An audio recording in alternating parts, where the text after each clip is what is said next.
Join us on the program right now, Reverend Ken Blanchard, host of the Urban Shooter podcast, blackmanwithagun.com. And Ken, how are you tonight, sir? Doing good, Cam. How you doing, man? I'm excellent. Thanks for coming on the program this evening. Hey, man, thanks for the invite. You bet. All right, so one of the things that we see a lot from the gun control advocates in this country, Ken, is the statements that the only gun owners in this country are guys that look like me, kind of chubby, bald, white guys with facial hair, and no way do we have female gun owners. No way do we have black gun owners, or the only people who own guns are older white guys, according to the gun control groups. And I am so pleased that you are taking some time to talk about this. You say in your latest podcast, the Second Amendment, not just for whites anymore.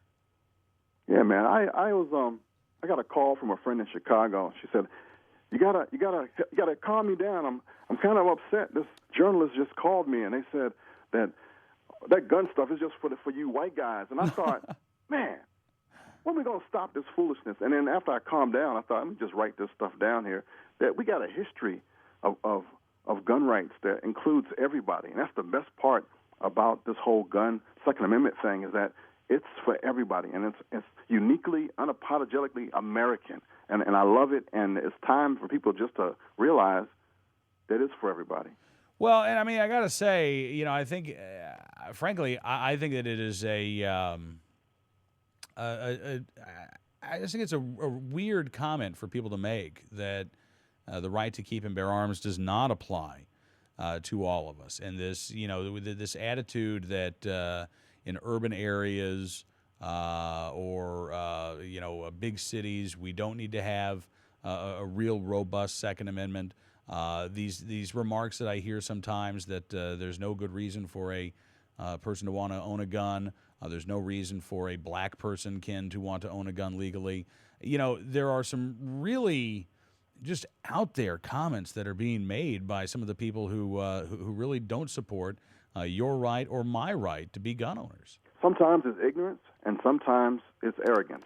I found out that sometimes, and that's what I'm doing this whole series this month on my show and on my blog, just talking about the history of gun rights and how you go back to the very first time a Supreme Court case even talked about the Second Amendment was Cruikshank. It was a black guy who was trying to vote, Republican actually, and then it just keeps on going, and it ends up with Otis McDonald, who's a living legend and could be very much like a relative of mine, that he could walk down the street now and nobody would even know who he is in his community, and I'm trying to change that. Absolutely. And, of course, Otis McDonald, the man who challenged Chicago's ban on handguns in the McDonald case, 71 years old, and he's a guy who lived in a bad neighborhood, wanted to be able to protect himself, wanted to be able to protect his wife, had been the victim of a crime before, and the city of Chicago said no, that he could not. And so you lay out sort of the history of Otis McDonald, as well as the stakes in the McDonald case. I'd like to think, Ken, that most gun owners are aware of McDonald, but are they aware, you think, of what kind of impact this may have had, the decision may have had culturally in the city of Chicago and within the black community there in the city? No, it's still reverberating. Folks still don't understand, but it's going out slowly. It took 400 years to undo some mentality, and it's taken almost that long just to get freedom between the ears now. Talking with Ken Blanchard of the Urban Shooter podcast, one of the things I've been struck by, Ken, in Chicago, there's been a couple of town hall meetings on the issue of right to carry, and you've actually had supporters of right to carry outnumber opponents of right to carry in Chicago. Yeah. And these aren't people who are driving in from the burbs. These are, actual residents of Chicago who are there, who are speaking out, who now understand that these laws that have deprived them of exercising their constitutional right, they've been told that they had to give up those rights, or that they didn't have those rights to begin with, because otherwise the bad guys would get guns. And so the only way to ensure their safety was for them to give up their own personal security and their own personal liberty. And what our people are finding out now is that as soon as they become advocates for rights, that the media decides not to, or not all media, thank God we got you, that some journalists decide not to show them on television, decide not to put them in print. So you might have 400 people of color, 400 people of the community, different nationalities, and they won't be seen on purpose so that it doesn't change anything. Keep the stereotypes alive, then. Yes. You know, and isn't that sad that they are so unwilling to, that they're so willing, I guess, to deny reality?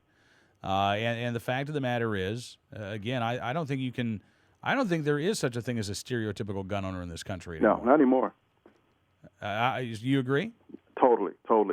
I love going to the range and just one thing about the changes that nobody else really pays attention to is anybody that would give you a firearm is a brother. Right. Or a sister. Right.